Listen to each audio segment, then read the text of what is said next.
It's natural to feel sadness, grief, and even guilt about moving away from people who are important to you.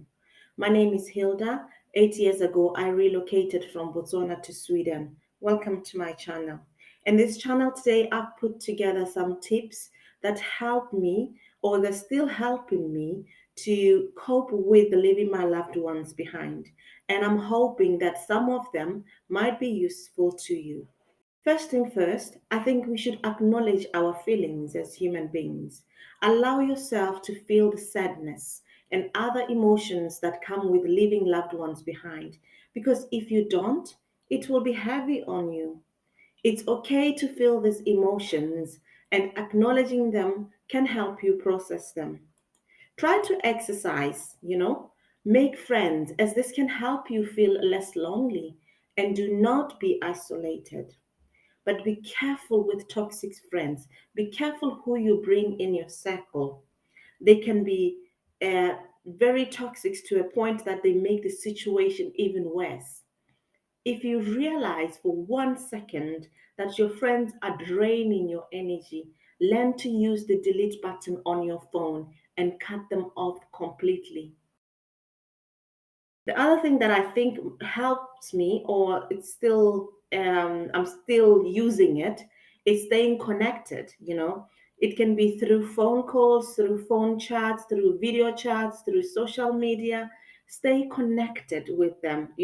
Let them know that they are still important part of your life and that you care about them. Focus on the positive. Remember the reasons why you are relocating and focus on the positive aspects of your new location. This can help you feel more excited about the move and less sad about leaving the loved ones behind. Remember, it is normal to feel sadness and other difficult emotions when leaving loved ones behind.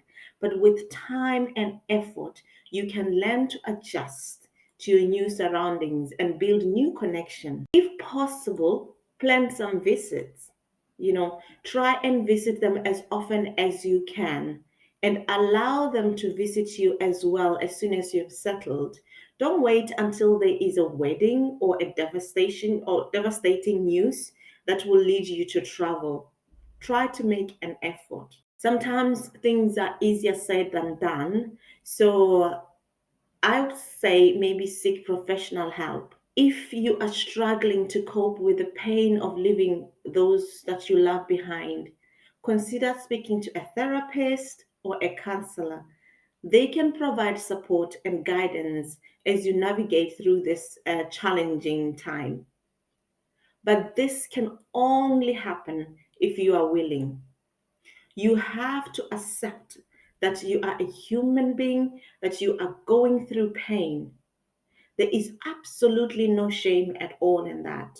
Let me tell you something.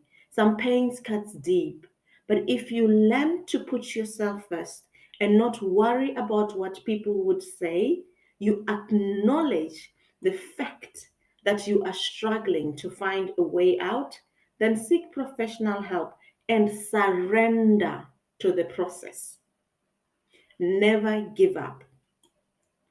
Your mental well being comes first. It should come first. Remember that we as people interpret actually and cope with pain um, differently. And the way we do it can also contribute to its intensity.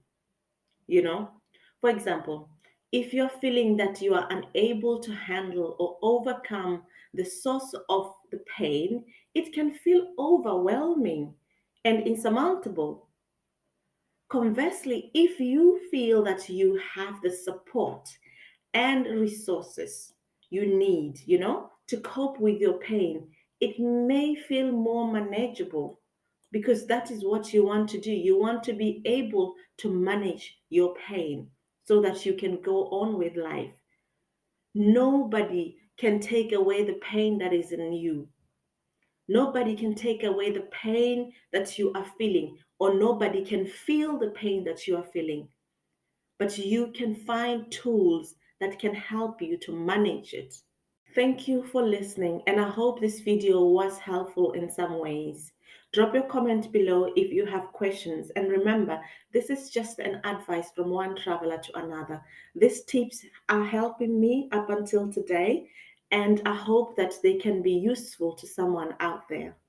Thank you so much. Bye.